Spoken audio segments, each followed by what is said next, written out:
Hi all, இன்றைக்கி வந்து நம்மளோட டிசைனை எப்படி ஃபேப்ரிக்கில் ட்ரேஸ் பண்ணலாம் அப்படின்றத பார்க்கலாம். ஃபர்ஸ்ட் வந்து உங்கள் ஃபோனில் பேப்பர் காப்பி அப்படின்ற ஆப்பை வந்து இன்ஸ்டால் பண்ணிக்கோங்க.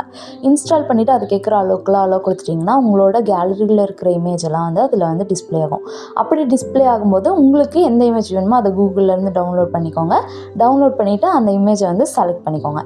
செலக்ட் பண்ணிவிட்டு உங்களுக்கு எந்த சைஸ் வேணுமோ அதை வந்து ஃபிக்ஸ் பண்ணிக்கோங்க. இதில் வந்து எவ்வளோ பெருசாக வேணாலும் ஜூம் பண்ணிக்கலாம், அதேமாதிரி எவ்வளோ சின்னதாக வேணாலும் ஜூம் அவுட்டும் பண்ணிக்கலாம். உங்களுக்கு எந்த சைஸ் வேணுமோ அந்த சைஸில் நீங்கள் வந்து ஃபிக்ஸ் பண்ணதுக்கப்புறம் உங்களோட வால்யூம் பட்டனில் டிக்ரீஸ் பட்டன் அமுத்துனீங்க அப்படின்னா இது வந்து லாக் ஆயிரும். லாக் ஆயிடுச்சுன்னா நீங்கள் என்ன பண்ணாலும் நகராது. இதுக்கப்புறம் ட்ரேசிங் ஷீட் எடுத்து அந்த மொபைல் மேலே வச்சு ட்ரேஸ் எடுத்துக்கோங்க. இப்போ அன்லாக் பண்ணணுன்னாலும் உங்களுக்கு வந்து அதே வால்யூமில் டிக்ரீஸ் பட்டன் அமுத்துனீங்கன்னா அன்லாக் ஆயிரும் அந்த இமேஜ். அதுக்கப்புறம் நீங்கள் நார்மலாக ஃபோன் யூஸ் பண்ணிக்கலாம்.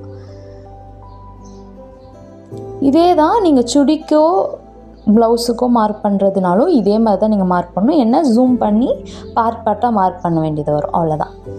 இப்போ நான் ட்ரேஸ் பண்ணிட்டேன். இதுக்கப்புறம் வந்து நான் அன்லாக் எப்படி பண்ணுறேன்னா அதே டிக்ரீஸ் பட்டன் அமுத்துறேன், அன்லாக் ஆகிடுச்சு, அவ்வளோதான். இப்போ வந்து நான் கார்பன் ஷீட் வந்து ப்ரௌன் எடுத்திருக்கேன். அது உங்கள் ஃபேப்ரிக்கு தகுந்த மாதிரி நீங்கள் எடுத்துக்கோங்க. டார்க் கலர் ஃபேப்ரிக் வாங்கியிருந்தீங்கன்னா ஒயிட் மஸ்ட்டு, லைட் கலர்னால் ப்ரௌன் மஸ்ட்டு. இதில் வந்து நான் பிரிண்டட் ஷீட்டை நம்மளை பார்த்து வச்சுருக்கேன். ப்ளைன் சர்ஃபேஸை வந்து ஃபேப்ரிக்கை பார்த்து வச்சுருக்கேன். அதுக்கு மேலே ட்ரேசிங் ஷீட்டை வச்சுட்டு நம்மளுக்கு எந்த இடத்துல டிசைன் வேணுமோ அந்த இடத்துல வச்சுக்கோங்க. நான் காலி பென் எடுத்து மேலே ட்ரா பண்ணுறேன். ஏன் நான் காலி பென் எடுக்கிறேன் அப்படின்னா இதுக்கப்புறம் வந்து நீங்கள் இதே டிசைன் ரிப்பீட் பண்ணும்போது இதே ஷீட்டில் தான் நீங்கள் பண்ணுவீங்க. அப்படி பண்ணும்போது கசன்னு தெரியாமல் இருக்கிறதுக்காக இந்த மாதிரி காலி பென் எடுக்க சொன்னால். ஆனால் இந்த பென் வந்து நடுவில் எழுத ஆரம்பிச்சிச்சு. ரொம்ப நாளாக இதை தான் நான் யூஸ் பண்ணிகிட்ருக்கேன். அதனால் திருப்பியும் வந்து மேலே இருக்க இங்கெல்லாம் கீழே வந்துடுச்சு போல், தெரியல எனக்கு.